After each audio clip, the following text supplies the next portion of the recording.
Can you guys hear me?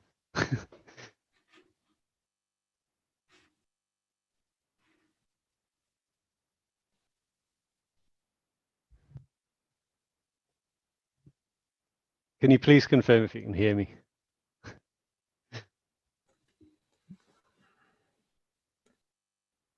It's always a painful delay, isn't there? Okay, I think it's sorted now. The delay's like about 60 seconds. Yeah, there you go. There you go. Yeah. We could just hear your heavy breathing. It's good to know. Anyway, thanks for joining. It's good to know that we've got such a, mature adult community going on here, led by the ringleaders of Jim and Comanche normally, and the rest of you. Anyway, we finally managed to work it out, showing our inability to use anything technological, me and Phil. We're not here for the technology, that's quite clear. Anyway, thanks for joining. Right, plan today is we'll do the usual go through Bitcoin, Ethereum. I'll probably have a quick look at Link as well, see if Phil's got any stuff he wants to look at, and then we're going to chat quickly about the traditional markets. And along the way, I'm going to go through quick intro to order flow as well. And then also I'm going to remind me to talk about stop losses as well, or just general trade management in this environment. I think is quite an important one. So obviously it's a bit like we're doing the same live stream every time really at the minute, because, well, we keep having the same sort of consolidation and we still continue to go up in simple terms. So if I can just find the chart that I've been looking at. So this chart here, honestly, I used to do these exact charts back in 2017, where you'd sort of notice that there was a pattern in the consolidation that was going on within the parabolic run. And it's quite clear that, we did 9 days of consolidation sideways, sort of, trying to break out, finding a clear like support and resistance level for 9 days, broke out, 20% gain. We did 6 days, almost exactly the same sort of move. Then we did 3. Then we did another 20%. Then we did 3 days sideways. And now I'm sort of thinking, well, is this bit here? I mean, I've forecast that we're going to do that. It's exactly what we've done, actually. We'll just point that out, obviously. But the question is this, for me at the minute, I'm starting to think, is this like a mini version of this sort of consolidation? Or are we starting to see sort of weaker moves to the upside? Because there has been some small consolidations on the way up before like a final attempted move higher, and then we get these big 10% drawdowns. I'm assuming that's, yeah. So this is something to watch out for. Obviously, that by nature is the parabolic run, a decreasing consolidation period with sort of continuous upside. So I think it's just interesting to note that we're sort of at that 20% level, which is where we have pulled back from, or at least gone sideways for a little time thereafter. So if the parabolic move is going to remain the same, we should expect to sort of see, I think, probably a correction within this sort of box here. And if we don't, then perhaps we'll come back down to here somewhere, back towards 32. I mean, we haven't back tested this 32 level yet. When I posted this, I pointed out, we hadn't back tested this. We were here at the time. I'd said, I think we're going to break out, but we need to watch out for that. So 32, see, we're back tested here pretty much. And there was a lot of testing going on in here. So I'm a little bit nervous that this 32 level hasn't really been back tested yet.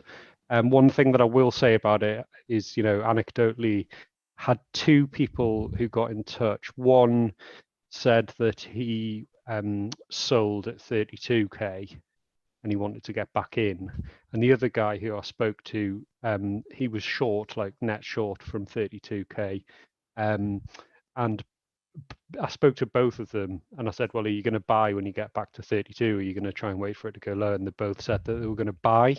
And that was without me even mentioning this 32 level. So to me, that is quite, it's the level where I'm sort of thinking that could be of interest to me, to have a little bit of a knife catch if we do have a big sell-off. I'm not saying, go all in or anything there, obviously, but what would 32? You see, 32 would take us down to 20%, and those 20% dips, if are you going to wait for the 30%, or what are you going to do? So if you're waiting for a dip, I think a 20% dip is not a bad place to start thinking about having a look. As we've talked in the past, I mean, before any of this run up, I've discussed some of the OGs who I've spoken to said that to do well how to do as well as they have done, because they've obviously done multiple cycles, their general strategy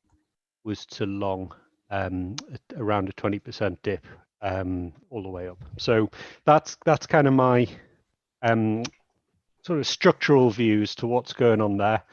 In terms of sort of the micro detail stuff, I mean, I'm not going to bother going and okay, well, we'll get the overview chart up in a minute. But in terms of the micro stuff, if we have a look at the VWAP and TWAP, I will point out that the weekly VWAP and TWAP is currently sat around the 35-ish level.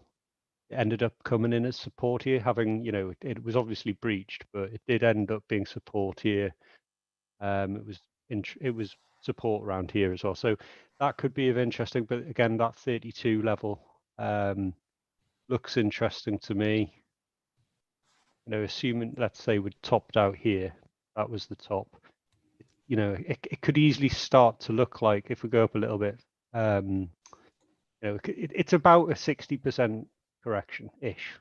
It's in that sort of makes sense zone. So I'm interested in dips there, but I'm really like, we're really extended up here. So, knife catching is a risky business, and the higher up you do it, the more risky that's going to be as well. So just bear that in mind. It's if we're looking at the sort of micro detail, again, the strategies that we've talked about have worked successfully well. Obviously, yesterday we, I bought a little bit earlier here again. I bought the weekly the VWAP, but it went through, but again, it was bought back up, so that was fine. I was long from here. I think I added a little bit here, and then I got trapped a little bit. I slept through this, fortunately. And then, I took profit up here today. So actually, while I was on the call, just before I got on the call, I just scalped from here to here. And I'm going to talk about that just because I wanted to try and work out where I should put my stop here for the purpose of this call. So I'll mention that in a minute. But yeah, the VWAP, reclaimed here, which was, as soon as you get support off the VWAP a couple of times, and it comes back up against resistance in a kind of double bottom scenario, when it's worked all the way up, we've seen the same thing over and over and over again. Well, there was only one conclusion as to where that was going. So yeah, that's kind of like the immediate future. Like, where's it going to go up to? Honestly, at this point, it's just guesswork. Like, it's more about managing not to destroy your account at this point, and by getting too greedy. As far as I'm concerned, I am risk averse in the way that I trade. It may mean that you don't make the mega bucks on the way up, but you might also actually keep some of your money, which is kind of like the main priority. So, yeah, the overall picture looks sort of as it has done for quite some time. Predator, again, cross time frame analysis is king, really, and it has been proven to be on the way up. Trying to get too focused, looking at one time frame all the time, never really been a great idea. I mean, the classic is the 3-day Predator. add you long at 11k, and you're still in it. I mean, you'd have been stopped out if you used the stops, but it's not really that necessary on a 3-day time frame. So Predator's been fantastically good on the built for, optimized for a trending market, which is what we're in. So just bear that in mind. The 3-day, 1-day time frames. If the 12, the 1-day, and the 3-day start to look bad, probably the top probably will be in. But you can see at the minute, everything's starting to. It looks a little bit ropey on low time frames, but everything from the 4-hour through to the 3-day says,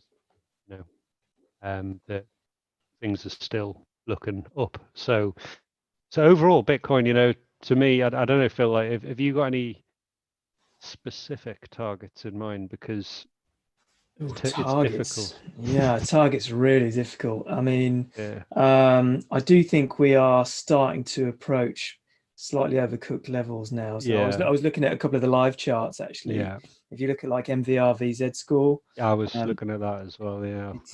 it's getting pretty punchy, and I think it's not so much that the price is overheated, it's more the rate at which we're climbing that feels overheated, which is why I think we may not necessarily get like a major pullback.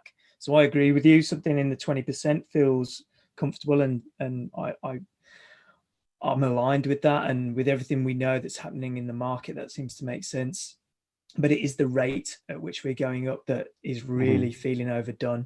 And like I say, if you look at MVRVZ score, you can see how close we are to that red zone.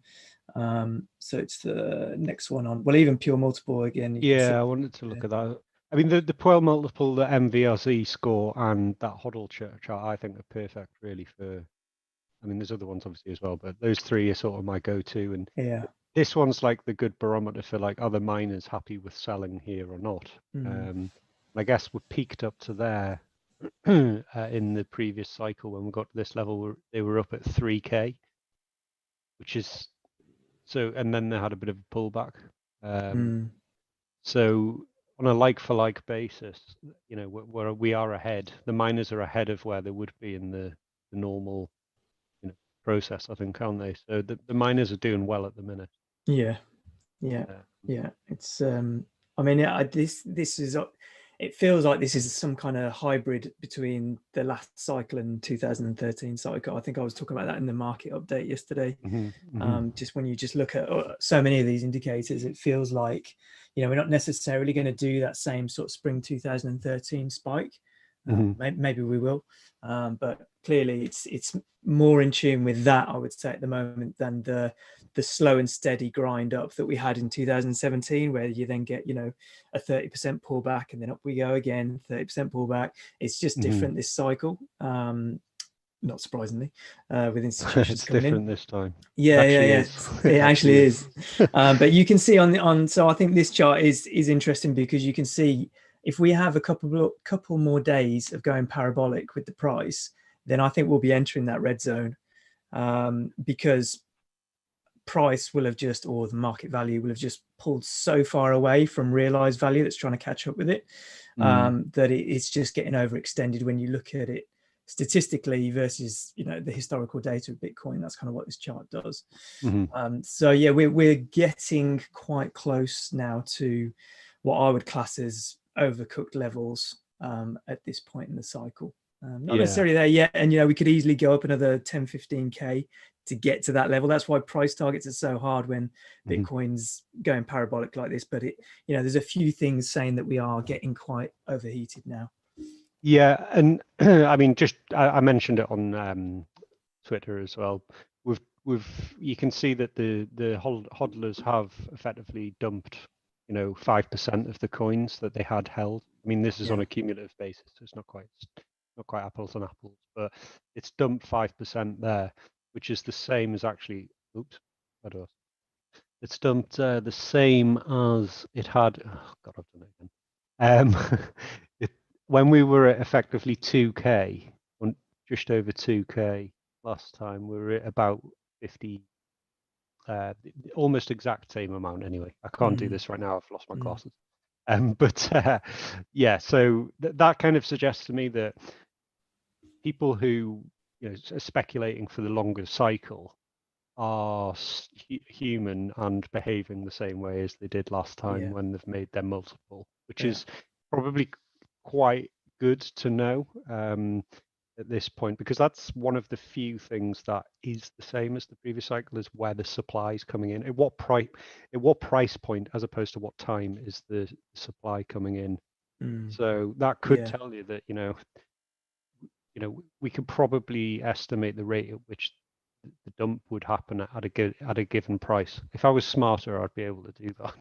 But it's interesting as well, because I was looking at the amount of Bitcoin across exchanges, and obviously, there's been lots of talk about how the exchanges are being absolutely drained of Bitcoin.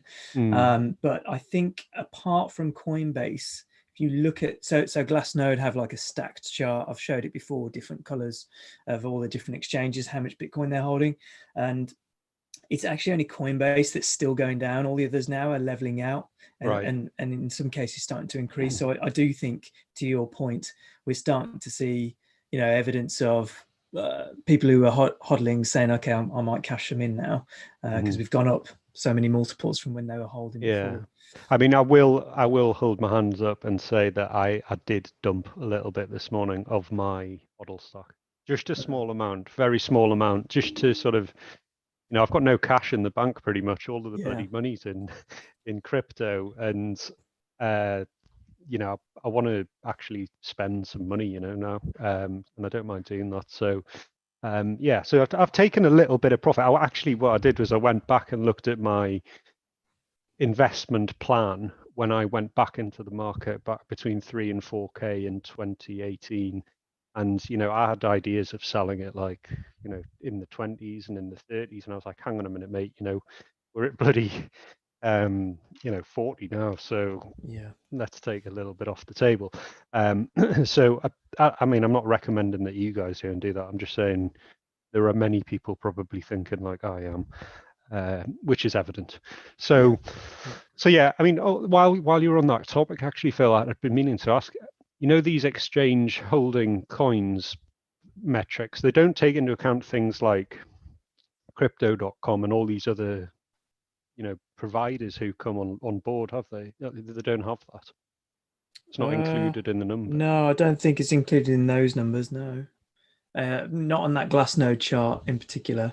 It's just the main exchanges. I just wonder, because there's other custodians out there, like PayPal, for example, a lot of the money might just be sat in PayPal's cold wallet. So are we actually comparing like we're like, because the other exchanges, people might have just held a lot of coins on there, whereas now Coinbase came in the market and possibly had to draw some of the coins off those exchanges into theirs. So I'm not too sure how useful all that data is.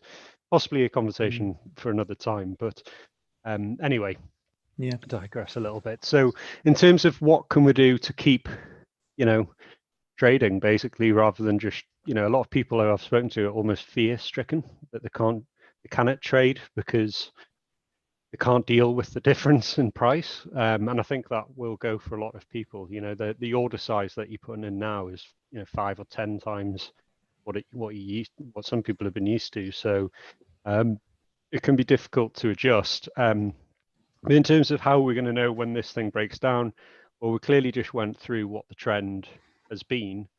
So until that breaks, just look for consolidations, which look exactly the same. What is occurring when you were seeing these sell-offs? I think it's probably something to do with people actually, genuinely dumping coins at round numbers like 40K. But also I think that, people are starting to pepper the market to try and understand like what's the liquidity really like here. So we saw, that happened obviously here more extremely than in other times. But we put in a double bottom after attempted sell-off failed, V-shaped recovery on a micro scale, and then reclaim VWAP. I mean, starts to put in a high low, high. I mean, you weren't going long there, then when are you going to go long in this trend? That's what happened every single other time. So that was just free money. if you can, follow what a trend does, it's free money. So a question that we had before, actually, we may as well go on to this now, is about stop losses, and how to do stop losses. And it's a very complicated topic. I had thought about this, from let's do an educational on the subject, and I still haven't worked out how to integrate it when you're talking about other techniques. But the tricky thing, obviously, here is that the volatility is so big. You're talking about moving from 40,000 to 36,000 in like a matter of like 15 minutes or something. And then obviously what happens after that is you've got a range now, which is going to be volatile. Well, so where do you put your stops? How do you put your stops, especially in a time when it's a time where people are designing their strategy to get you out of position? So the first thing that I would suggest is like, don't knife catch. Because let's say like your policy is, okay, I'm going to buy the VWAP. Right, it's gone away. Price has run away, and it's gone and it's overextended. I'm going to bid at the VWAP. And you go and you bid the VWAP, and it dumps, and you get stopped out. It's classic. It's happened all the way up, and it hasn't worked. So the first thing I'd say is like, if you must bid at the VWAP on the way down, then make sure the size is small, so that you don't matter too much if there's a bit of an overrun. But ideally, what you want to do is wait for it to come back to the VWAP a second time and see it start to bounce. You see, I would rather enter late and right than early and wrong. And then you can see like the trade difference. If you'd have took the risk here, that we're going to go at the VWAP, the odds are you'd have put your stop here. It would have run down. It would have stopped it out.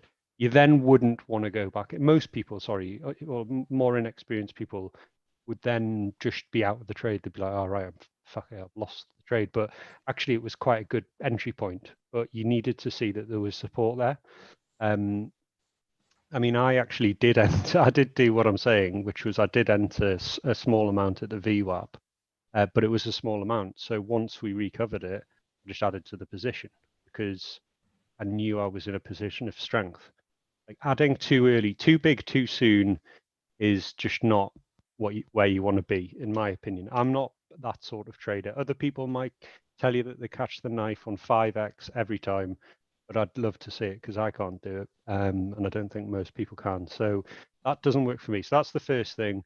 Start small, add to position, and that is the trick that took me ages to really get my head around, which was like, why would I be, if I'm adding when it's going up, surely that's more risky, I want to get in as low as I can, that's the sort of mindset you start with. But the reality is, here, for example, got to resistance, sold off.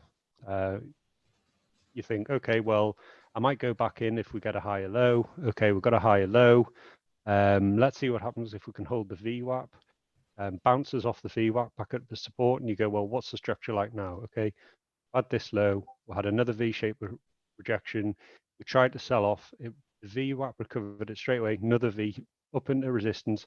What have we got now? Well, it looks like a triangle. We've got this is what a bottom looks like.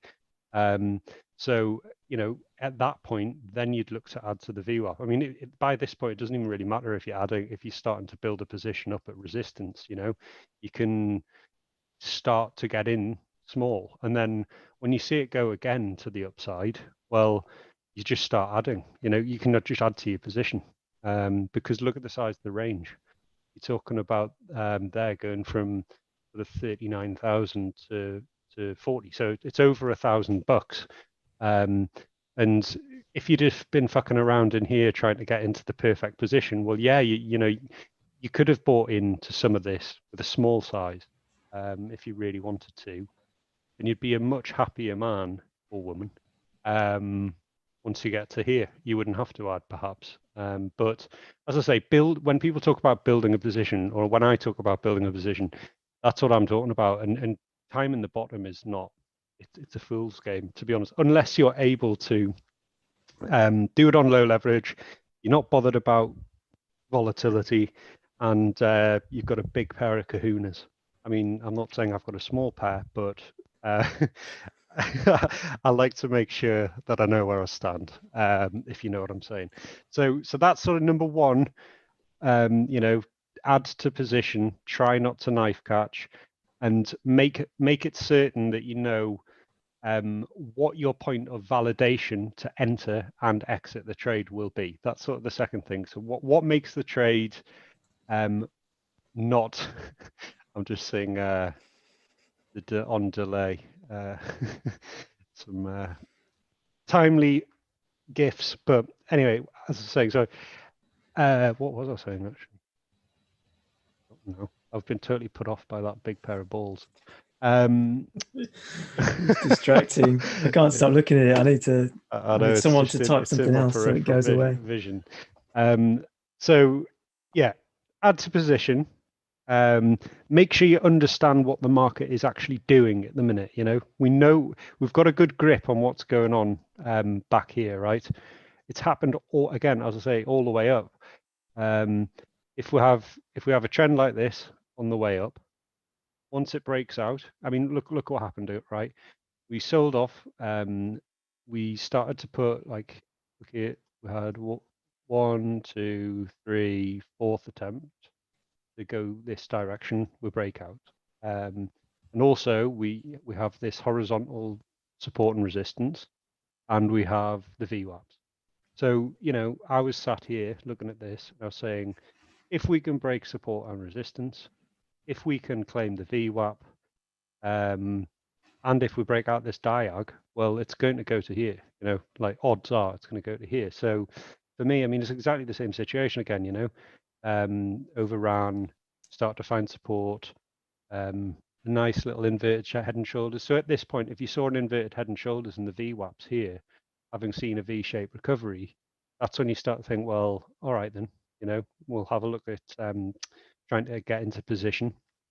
And if it breaks out of here, and you know comes back to, you know, start doing a bull flag or something like this, you know, come back to test the VWAP again, add to the position, you know.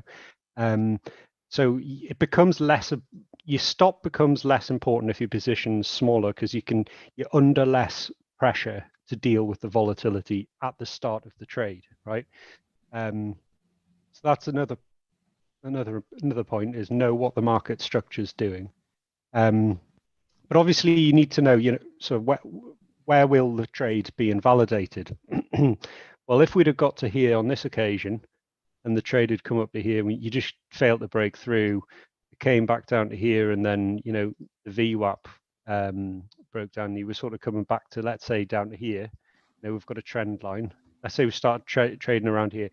You might start to think, oh, this isn't valid anymore, because it's actually turning into a descending triangle.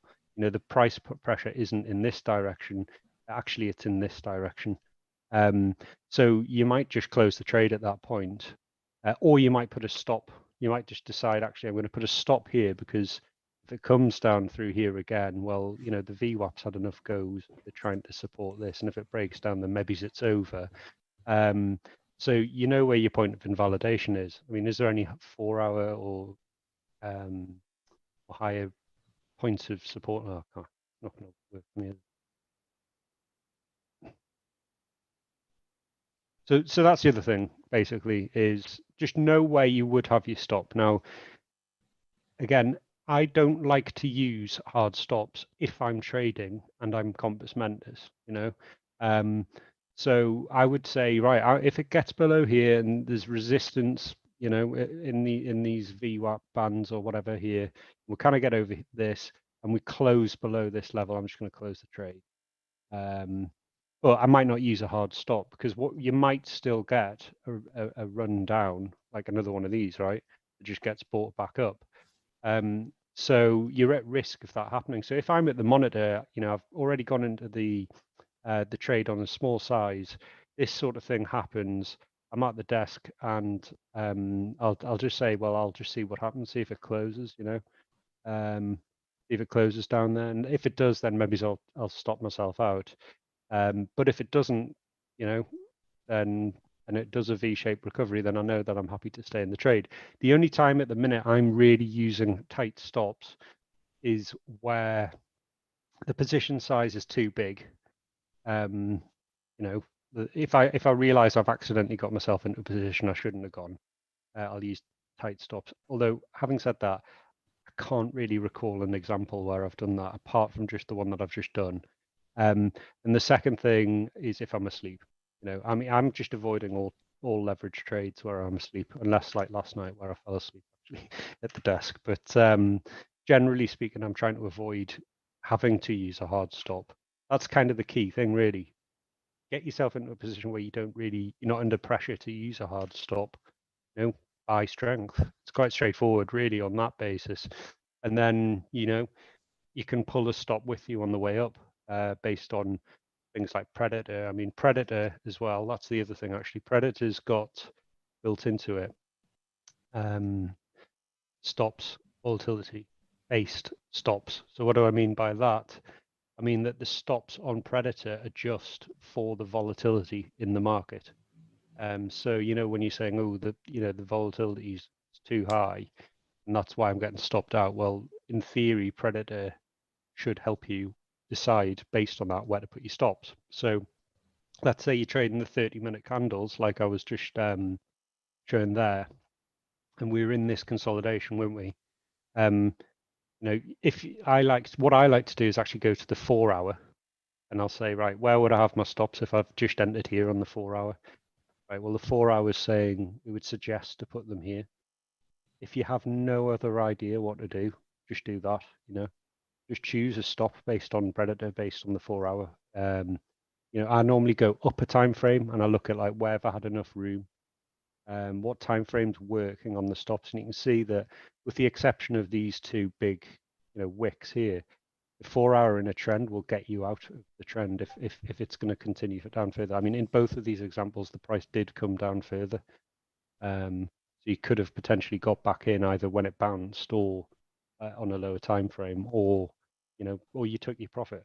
If this is leverage trading and you're leveraging Bitcoin, and you've made money on the way up, and you get stopped out at this point in the day when your collateral's going up at this rate, I'm not going to really feel too sorry for you if you're in profit. You know, it's a good trade. Doesn't matter.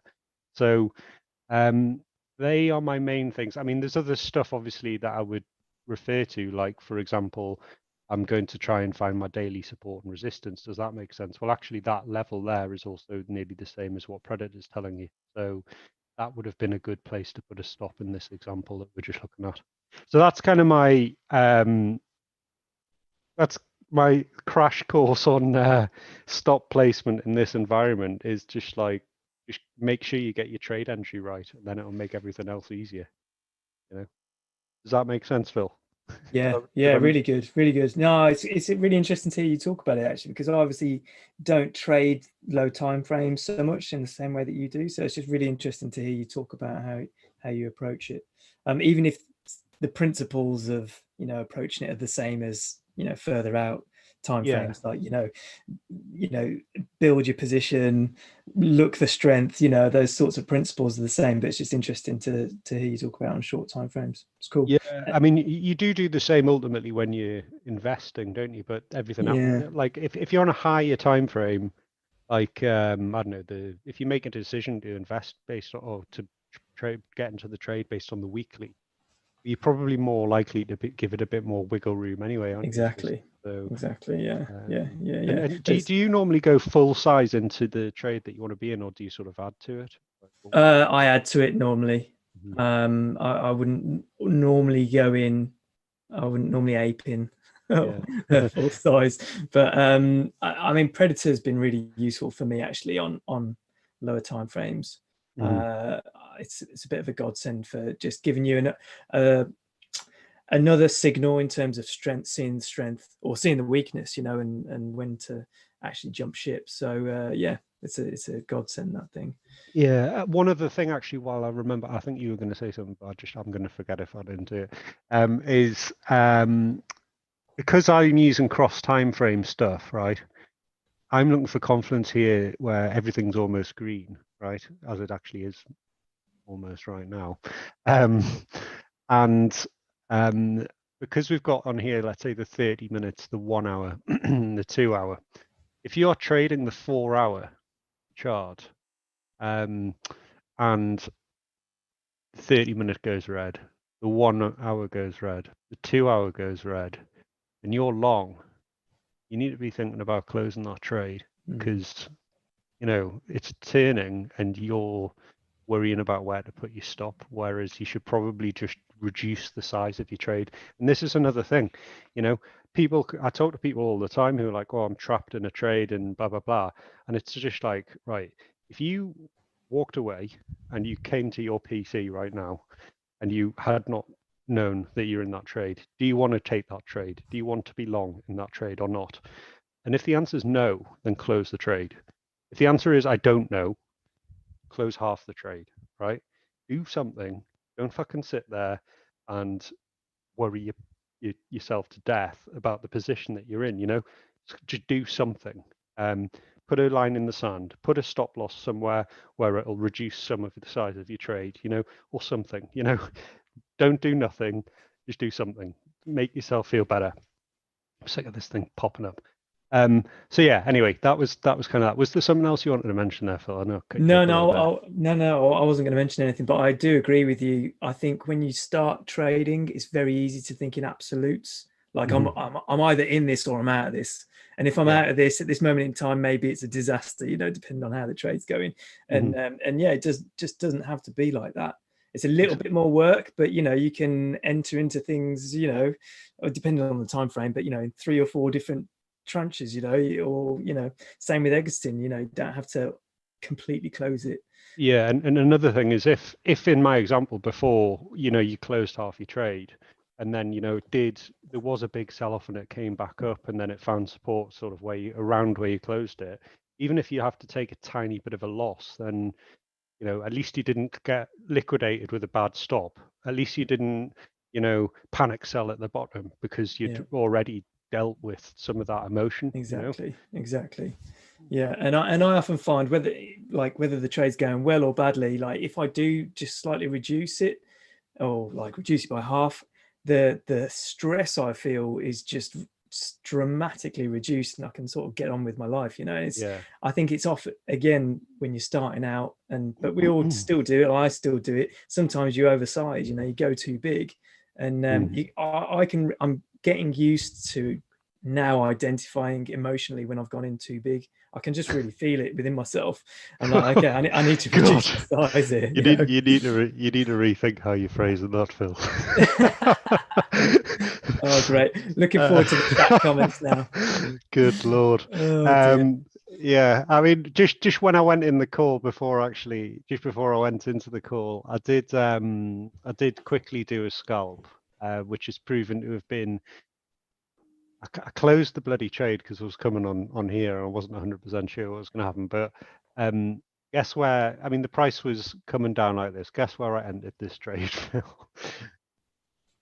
Well, guess what? I wasn't in a trade. Guess what I was looking for here, Mr. VWAP. Yeah, the bounce. Yeah. So Mr. VWAP, and I was like, right, I don't mind buying that. With a small amount. I know that if it all goes wrong, well, I don't really care because I've got this big support level here. If it goes down to here, I'm 90% sure it's going to bounce. The absolute worst case scenario, it would bounce back up to VWAP normally, wouldn't it, and get sold off and rejected. And that's actually the most likely scenario. There is actually it would have done this and then either made a decision, something like that. So in that example, I didn't have a stop to start with because I was like, I don't really need one. And then once it bounced off VWAP and it had a nice, nice tail on it, then I sort of decided, right, well, here might be a good place for a stop because we've tested the VWAP. It got front run, it did test it, and it got rejected. So it bounced up, and I was going into the call, and I was like, right, I'll take profit because. I'm going in a call. I've made money. I don't really want to have to think about stops anymore. Got rid of my stops, and then jobs are good. So that's kind of the way that I approach it. It's more of a holistic thing than it is just I'm putting my stop there. I mean, I might actually go and watch one of these how to do stop videos because I imagine there's all sorts of nonsense that's in them about like you know, and if someone's telling you exactly where to put the stop, they'll probably tell you like, "Oh, put it against this wick here," and I mean that's where you're going to get done, isn't it? So anyway, Yeah. that's probably enough on stops for one day. So hopefully that that helped somewhat. Right, let's just quickly rattle through a few other things. Again, you know, bid support. This has been fantastic for us all the way up. Is identifying, you know, the depth of the bid versus the ask, and it has been a little bit ropey. But again, on the dip yesterday, it was there, and it was still pretty strong. And then this morning, I came to my desk again. The bidders were back, so happy to be long once more. So this continues to work well. I did post a suggestion, Phil, because I've had a quite a good idea, which is we know that this is pretty good, right? But what we should really be doing is going through all of these and looking at the spot same scenario, right? And then we could see where coins haven't moved, but we've had like, let's say 3 or 4 of these being consecutively green. Yeah. And we should just scan that every day and just go, right, okay, well, this coin looks like it's got a really big bid behind it. Let's have a look at the TA on it, you know? So, yeah. So I'm keen to try. I mean, we could possibly build I know the guy who owns this site, so Can he you get might me an build account? it. He will get you an account, yeah. Oh, The annoying thing is I don't really want to tell him about it because you'll probably make a lot of money off it. So I don't know. We could potentially make it proprietary for us. Something to think about anyway. Can you access? Do they offer like API data? Like, do they have API plugins on I there? don't know. I'll I'll introduce you to him in a chat with me. Cool. Later. So yeah, fine. Open interest. It's been, you know, it's found a new paradigm above $4 billion. I don't even know whether we're in trillions, billions, or millions these days, but and we seem to have some resistance at about 4.5. So obviously you need open interest to really be going up as the price goes up, otherwise it doesn't make any sense. But yeah, let's see if we can get over this level. We had a few goes at it, and we got rejected. But you can see, you know, once you break out the next level up, well, that was, you know, it took us up quite a bit in price. So if we break out of here again, that'll be another sign that we're continuing on the upside. So keeping a close eye on open interest, just for interest. My settings on here are perpetuals. It's an aggregated view of all of these exchanges, so it fixes that old BitMEX sort of, well, the weight that we were giving on BitMEX was a little bit too much some of the time. So that is that. Switchback I bought back into, actually. That's been on the up. I think I bought the dip on this week. See, I'm just talking about this when I'm here. This is one of my traditional market tips. I think we got into this down at missed the boat here, Phil. What do they do? Well, I've done very little research into it, but they do the electricity points for electric cars. Okay. So they might be the Tesla, you Yeah. know, of that sector. So, I mean, we got in about $14 or something, and it went all the way to 47. Nice. So you can do it in traditional markets as well, eh? They're just perhaps a little bit harder. And I mean, you know, you can see this consolidation here. It looks like reaccumulation. Yeah. So this could be $100, I think, quite quickly. So getting your IG, Phil. IG account. Yeah. So what one to keep an eye on that one anyway. I'm not too sure why I've got that chart open. If we have a look at Ethereum's starting to do my head in a little bit, because it was looking like so mechanical. I mean, look at this. Like, it really only struck me the other day that this thing is doing exactly what Bitcoin did. You know, VWAPing it all the way up, a couple of overruns, and then pushed all day long, VWAP, VWAP, VWAP, VWAP, and then we had the same breakdown as Bitcoin, and look what came to the rescue, the weekly VWAP at, I mean, that was I actually had a bid at 1070 or something, but I pulled it at the time for whatever reason. But you can see, you know, an obvious place in a big consolidation at the upside, resistance, game support, where there was a VWAP, you know. It's not difficult stuff, this, to be honest with you. It's actually quite straightforward. Is but that, again, is that all-time high you've got there, that white line above? Is that the all-time high at 1400? Yeah. Yeah, it is. Yeah. Isn't it? Yeah. So, I mean, I was a bit disappointed we lost this trend, but my view of Ethereum is it's doing exactly what Bitcoin did while it was going towards its all-time high. And then there's price discovery.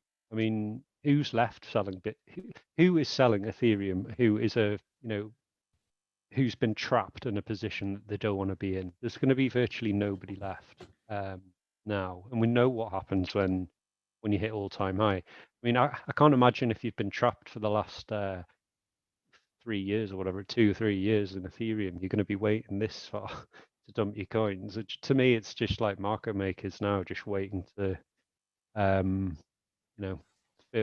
it's market makers, and once we get across that line, we will probably go quite quick. So I do have a position in Ethereum for that reason, because we're so close to a price discovery.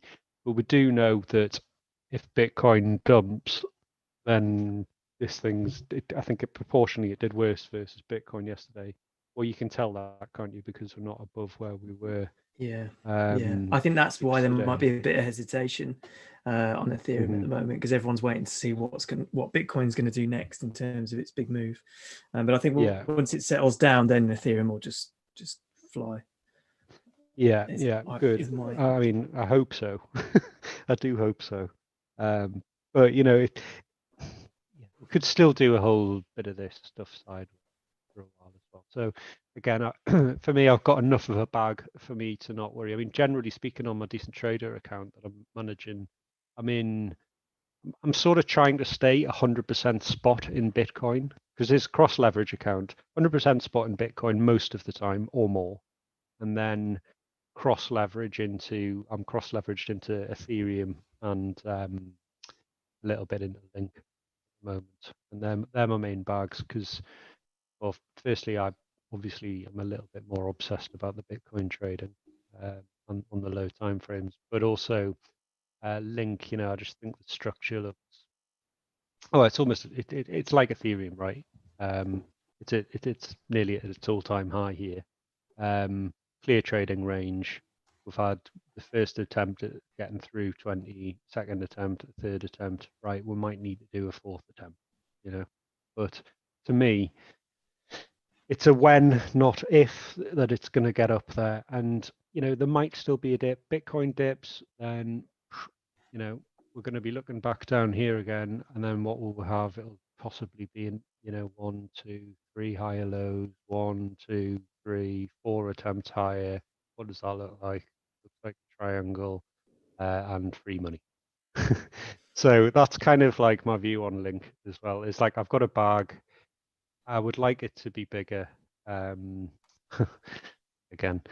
but you know, I'll have to wait. And I know exactly.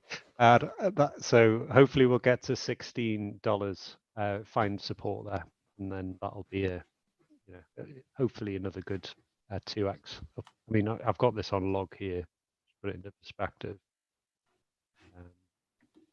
Could still take quite a bit longer if Bitcoin has a big trouble, you know, for a couple of months. Actually, no, that's out to October. There's no way.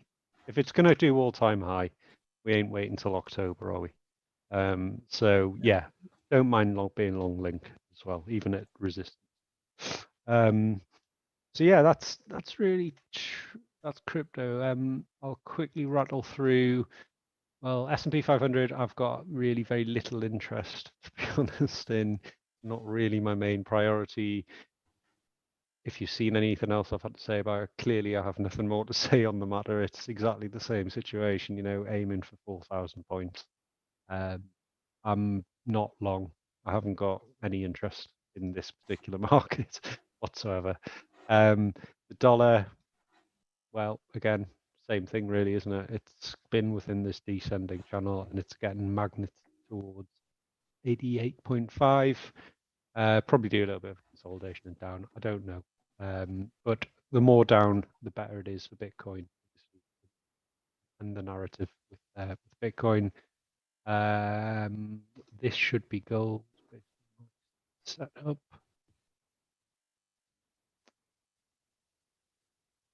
Gold. Gold, yep, sell off. I did buy some again. I came a bit too, got into it a bit too early. Got into the trade a little bit too early and bought some here. But we're in this big range. I think I did say we could potentially go back down to here as well. I don't really care. I've got a long-term position, which is well in profit. And what I want to see is, I mean, I'll be a little bit concerned if that doesn't hold. But really, the 50-week moving average, which is this red one's just, you know, as I've mentioned, that's been a good place to buy previously in bull markets. And I'm long pretty much from somewhere in here, and I added some here. So, yeah, I mean, the overall trade is going to be once it breaks 1950. I would expect, sorry, from where we are right now, probably everything's quite news based at the minute, but I probably expect us to, again, it's knife catching, right? And you know, I knife caught here, and I've just preached about not knife catching, but this is a longer term trade, so I don't really care as much. Whereas with this one, if I was taking an intraday trade, like buying there, it's more risky, as was proven by what I did here. This didn't hold up to be support, so it fell through. So it could still come back down to the 50 moving average. I'd wait to sort of see a little bit of consolidation here, and then maybe he's putting a slightly higher high or something like that. And then yeah, it might be a good day trade opportunity. Oh, sorry, a good swing to 1950 again. So I could understand if you're looking to get long gold, well, and it's a position that you want to be in for some time. 1850 is not bad. 1800 would be better. And then as I say, add to strength if that's what you want to do. So yeah, gold long term. I haven't changed my view. Actually, while I'm here, I did look at a chart. Gold silver ratio chart, quite interesting at the moment. Well, really at the moment, it's a monthly, long term trade type of chart. This, but in terms of like, is gold or silver a better option? Well, in my opinion, this is the gold and silver ratio, right? So when it's at the top, gold is relatively overvalued compared to silver, theoretically, comparatively rather, compared to the history of what the assets have been doing. So effectively, it needs you 127 ounces of silver to buy you 1 ounce of gold. Effectively, what this is saying when it's at the top up here. We're currently at 72. So obviously, off the March bottom, silver's massively outperformed gold. And for me personally, I've got a bit of silver. I'm waiting for it to come back towards the sort of 40 level, where I'll flip my silver into gold, possibly. Either that or I'll just get rid of it. I can't be arsed, to be honest. Right, it's just unnecessary to have. I think now that we've got Bitcoin, I guess it might be useful if you are a bit of a survivalist or whatever, anti-establishment or whatever. I suppose might be still merit in having it, but it's maybe to be honest, I'd rather buy a Rolex than I would buy a bar of silver. Probably better chance of it going up over time. But the point is, it does look like in time it's silver's the better option than gold. If they're both in a bull market, we know that's the case because that's what happened, in 2011. Gold had the early start and then silver came back. mean, it's almost exactly like that again, you know, come back and might come down here. Anyway, silver, interesting, slightly better opportunity than gold. If you're forced to do one or the other, if you really want to buy into metals, look at the gold and silver ratio. And make sure you do that. And then yeah, oil again. Can't remember where it was, but we've been calling for $60 a barrel somewhere in here, weren't we?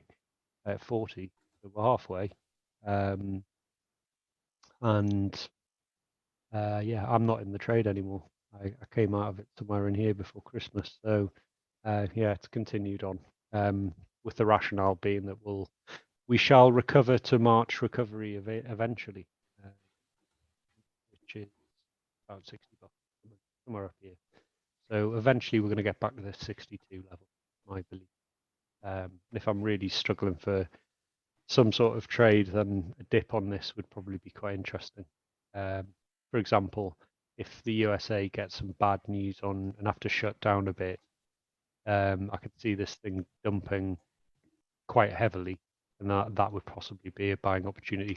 However, as this has proven before, buying the dip can get you into a negative territory apparently sometimes as well. So caution to be advised with dip buying generally. So that's crude. So and I don't know. I was going to talk a little bit about exo charts. Is there anything you wanted to mention before I do that, Phil? No, go ahead. All right. So exo charts or order flow analysis. Again, this is not it's in the same style as the other one. It's kind of like off the cuff. What's a general introduction to order flow? So the platform that I'm using here is exo charts. Not affiliated with them specifically in any way. And I think the quarterly pan, something like $72 or something like that. And I'm happy to say that it's probably my best investment for $72 I've probably ever made, actually. So in terms of return on what quality of data I've had out of it. So just bear that in mind when I'm going through this stuff. I'll just take a few things off here. Actually, I'll leave them on because I might not know how to get them back. But right, so first and foremost, order flow is about, as the name might suggest, how the flow of the orders that are taking place on the in the market. What's that telling us? What's the flow of those orders telling us in terms of what it, you know? Can we see that anything specific from that data?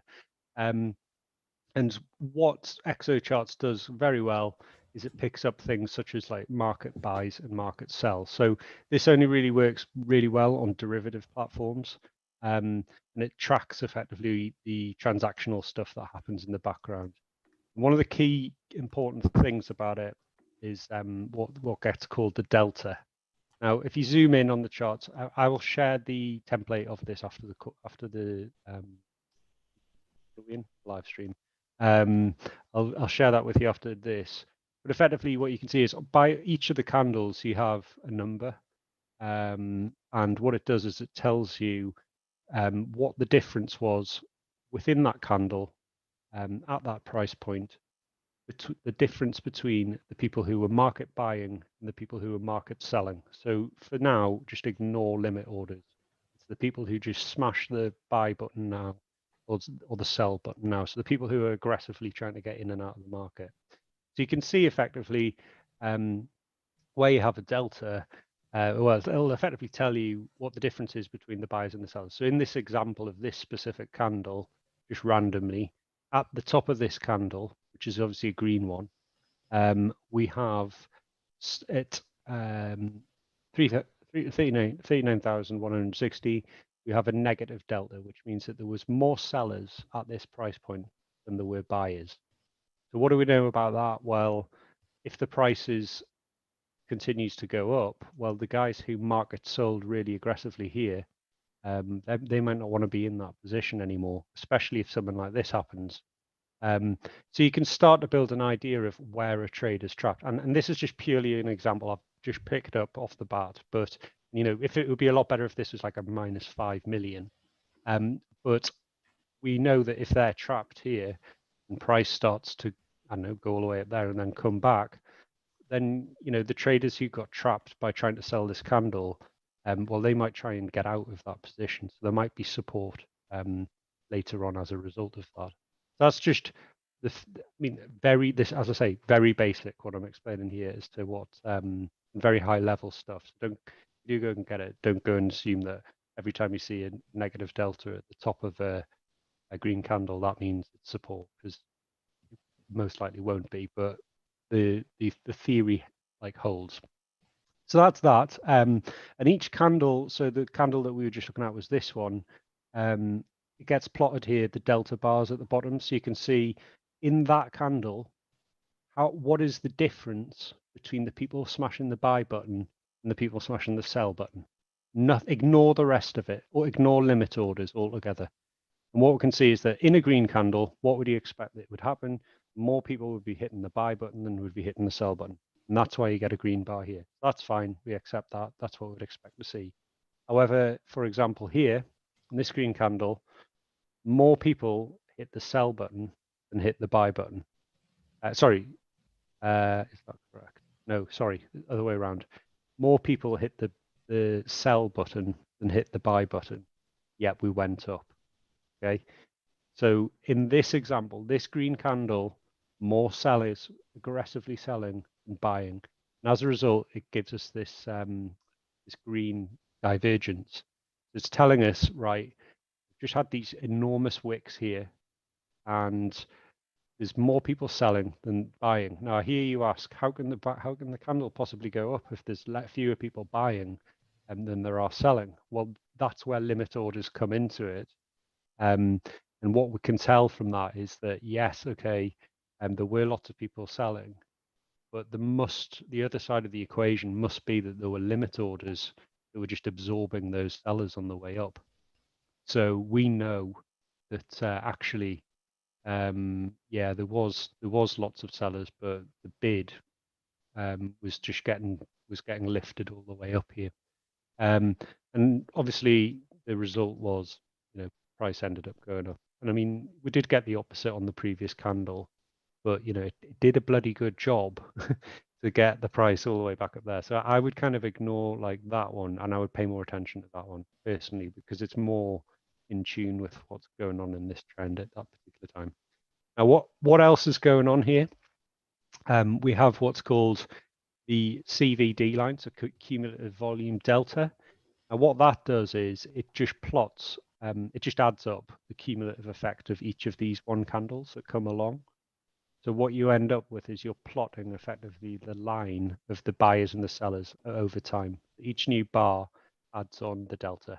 And so what you would expect if price was going up is that you would see more and more buyers coming into play, right? And you would see, let me just take a screenshot. So what you'd expect is that as price goes up, more and more people are hitting the buy button. Okay, but what happens if it's the opposite? Because what we've got here is the plot it's telling us that for each plot up, for each the plots down here, for example, that must mean that there was a lot of sellers. Look at that delta bar there. All of this delta here, all these delta bars resulted in a massive big sell-off like this. And on the way back up, well, we've actually put in a lower high compared to price. Look here, right? What's that telling us? Well, when the people were smashing the sell button on all of the way back down, there was a hell of a lot of those guys. And then price on the way back up is just wafted back up without many people smashing the buy button. So the amount of people smashing the sell button, plus the amount of people smashing the buy button to get us to a higher amount, well, it's the same thing as I explained over here. That must mean that there were buyers just absorbing all those sellers smashing into this on the way down. Buyers just absorbed. They'll have had their limit bids here, just absorbing all of that, and then lo and behold, we're up here. So when you see me and Sam and the other guys getting excited about a CVD bid, I mean a CVD divergence, it's because if you look at the amount of you can start to tell a story, right?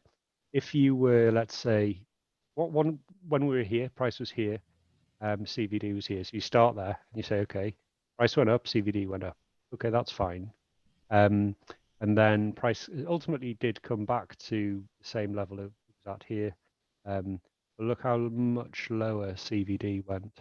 Now that's saying that relative to what happened here, the people market buying plus the people market selling led to the price being even to here. However, look at CVD. That must mean that the people hitting that sell button aggressively down here, they were absorbed by the market because, we can see that the effort up versus the effort down results in price being the same, but the market sellers were aggressive. The only other side of the equation is that people were sat there just with their limit bids, absorbing that pressure. So it was a failed sell-off, and we knew that. And that's why I was saying before, when you come to doing your stops, I don't care so much about a stop when the picture is as good as that. Alongside everything else, I've got my trend lines, support, diagonal, resistance. I know what the trend looks like. I know where it's going to be invalidated. I fell asleep last night and I missed this, but I didn't really care too much because I was convinced that this was going to be pretty solid as a result of I think I probably fell asleep times this two probably here. The CVD was putting in lows again, against price. So I was like, well, I can't be bothered. It'll be fine, and it was. So I added to the position this morning and fine, done.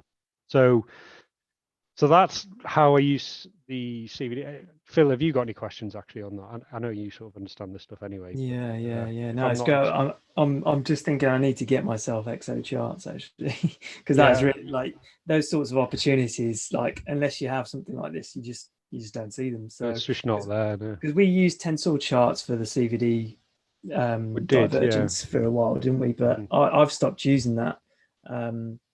I switched over to Trading Light, but I don't think Trading Light has it. So I think I need to get myself on this platform because that's pretty cool. Yeah, they may do. I mean, it's great, when you get into the real detail on it, because you can see, like I was talking about, these big blocks of people getting trapped. So I'll try and find the example over Christmas, actually. It was Christmas Eve. Me and Sam wanted a Christmas miracle. We got it. But CVD delivered it for us. That was the beauty of it. So if we go back to where's the going right back. So we were Christmas Eve. We were here. We were in here, and look at how fantastic this looked. We had, effectively an ascending triangle.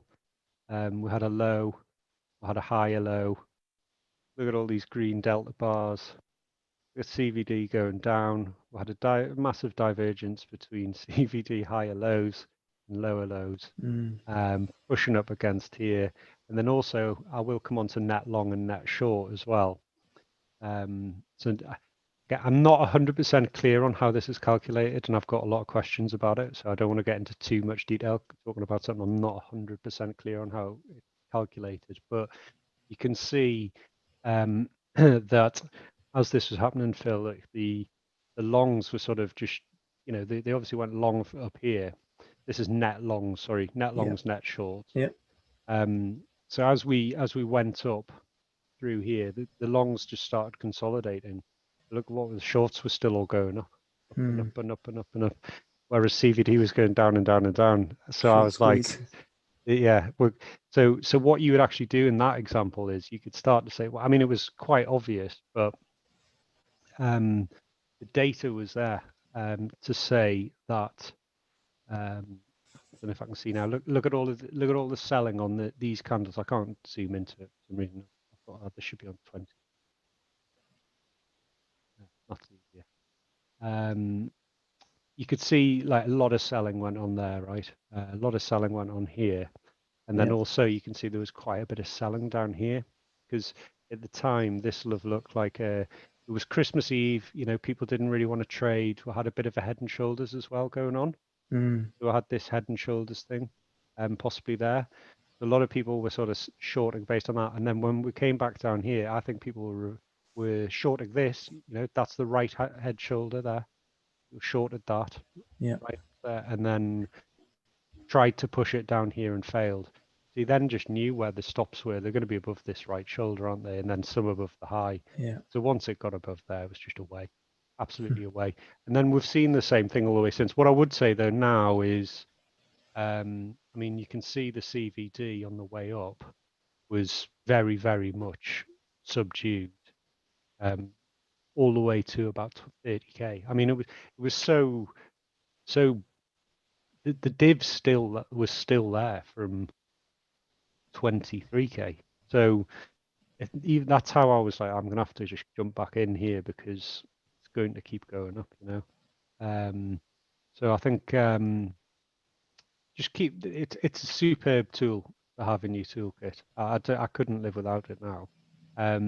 The other thing to note, these red lines are what's called NPOCs, naked point of control. So if you know volume profile, most of you will do. I think everyone probably will, but that shows you how much volume was traded at a particular price. What the NPOC is, it tells you, and then you come out with a point of control that we talk about on TradingView, which is where the most volume took place at a particular given price. Now, this red line will post when there's a candle that has a point of control which hasn't been broken, but hasn't been back tested. As you can see, most of the time, that ultimately does come to fruition. You do test these point of controls. You can't even see the lines on these ones. But most of the time, within a consolidation, you do come back and test it. And what you've got here is, I mean, that's the concern in this market a little bit now, is look how much unback tested volume right volume price stuff action have we got back here, and there's a lot of it. So that's potentially how you would result in having a cascading effect to the downside, is by taking out all of these points. But you do see that there is normally a gravity at least back towards the naked point of control. These work a little bit more so, I find, like if you're scalping on the 30 minutes.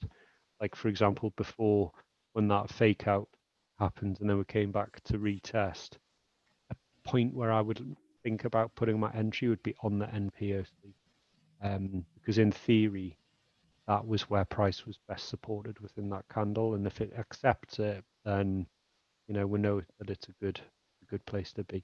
It tested that level and it's good. So that's another thing that you can do. So that's that, but you can get other things in here. Transaction sizes. It'll tell you within a candle who was most dominant. I'm not using that at the minute. I'm not really too sure how to bring it into the strategy that I've got, so I don't use it. I'll add on to the strategies that I have as I go. This is just some stats to know those. We've looked at delta bars, open interest. Massively important. I didn't even look at open interest within that other example on the 26th, but open interest will have been going up. Obviously, we know that as price goes up, we need to see open interest going up. Here, price went up, started to lose open interest here. We lost a lot of open interest there, and that often precedes a dump. You can see that there again, another bit of open interest loss, and then we had the dump. Lost another bit here. People are very nervous in this market at the minute. They don't. People are taking the profit quite early, but it does keep sort of bouncing back. So definitely an interesting one to keep a note of. But I look at it all the time anyway. VWAP's in there as well. Can be useful. What else we got? Yes, footprint. Footprint it needs to be looked at alongside delta bars. Footprint, so it tells you like what's the actual number on the CVD. It'll tell you it tells you the read of that number. Actually, if you do use delta bars, put on the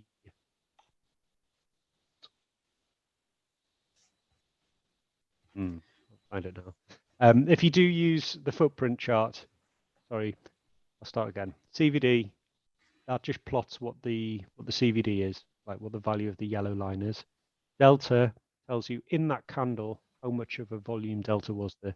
So for example, on this big candle that we just had, which went back to the VWAP earlier today, there was 23 million more market sells than there were market buyers in that candle.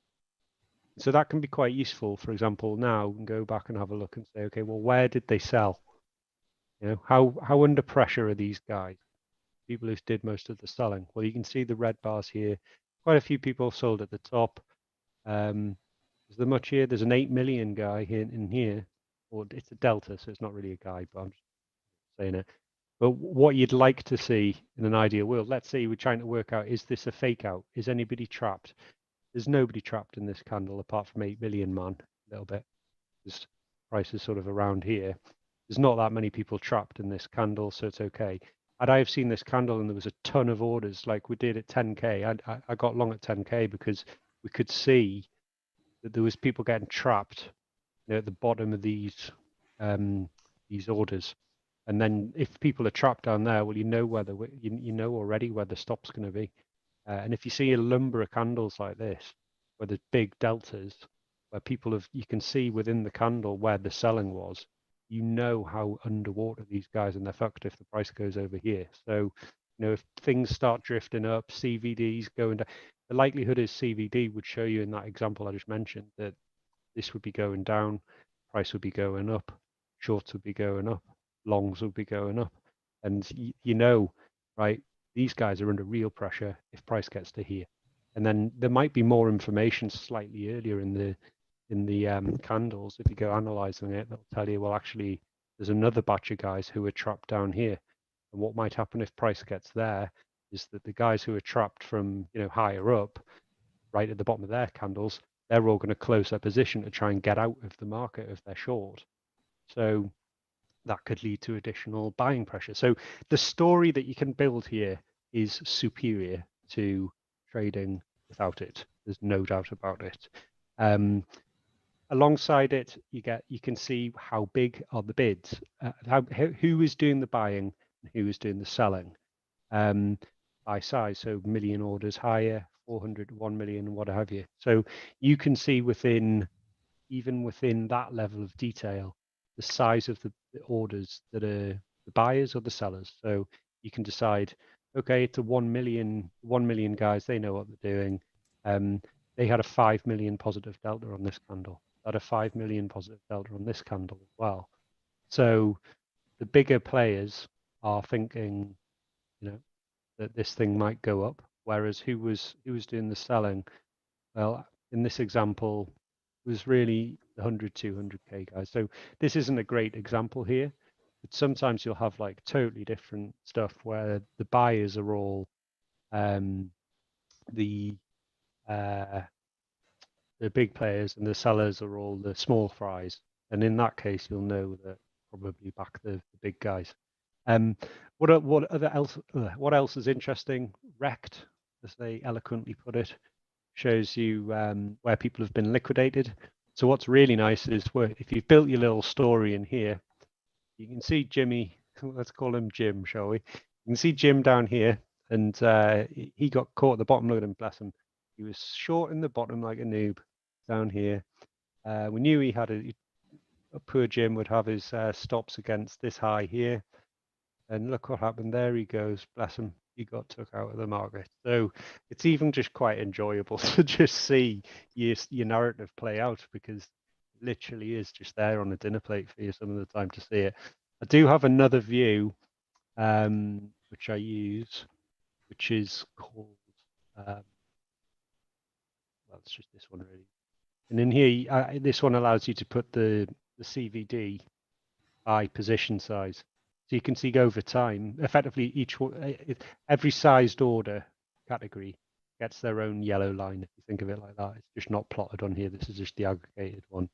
So you can see between, you know, here and here, who got more long and more short. Now, don't forget that this is just market orders, not including limit orders. So it might not tell you the full picture, but we can see that from here, the 1 million guys were, and I think in our example, per Jim was minus 14 million short. But since then, now 5.6 million long, or the million category guys are long. And we know that happened because of all this here. So you could almost take into account that liquidation and then try and work out, are they really long now or not? But overall, you can see who's getting long and who's not getting long, who's getting short. And is the price action going with the guys who are in a million, or is it going with the guys who are less than 20k? So that's really, what else is there? Transaction count, see how many orders are taking place. I'm not really that bothered about that, to be honest. And then the other thing that you can do here is something else, which I admittedly don't use. I haven't really got it into my strategy. But rather than what we're used to doing here, is we're used to plotting time along the x-axis and price along the y-axis. What we're all used to, and every time we click on from 30 minutes, new 30 minutes, we get a new bar. We get a new candle, sorry. But what you can do is you can say, I want it to be, I want us to get a new bar every time there are 10 million more buyers than sellers, rather than based on time. So what that'll tell you is, how aggressive is the move going down. If you're getting a new 10 million bar every, quicker than you're getting price. Let's say you're looking at the 30-minute chart and you have been all day, and all of a sudden you're getting a ton of red candles turning up, whereas your 30-minute candle's only gone down. The price has gone down, but it's obviously 30 minutes. You've gone bang, bang, bang, bang, bang, bang. 10 million delta. Clearly something's changed in this trend, hasn't it? And that's how there's aggressive selling going on.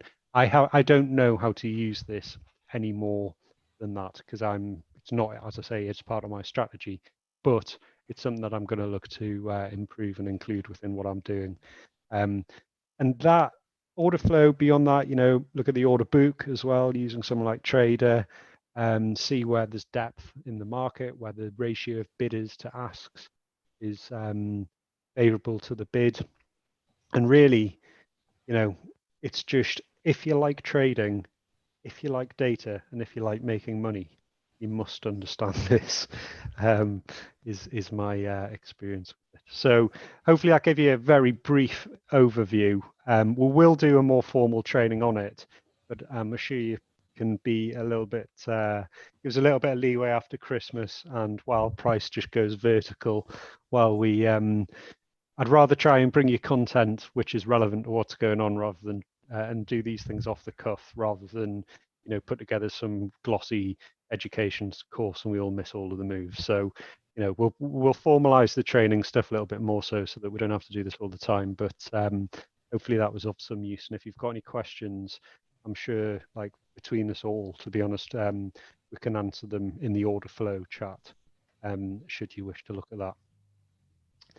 So I'm sick of talking, really, because I'm quite tired. So I haven't really got too much more to say. Have you got much to say, Phil? Or really good. No, I've got to bounce, actually. So I'm sure everyone wants to go and enjoy their weekends as well. But yeah, I've got to shoot. But that was really interesting, actually. We should at least label this live stream so we can come back. So I was thinking that, to this, because that was really good.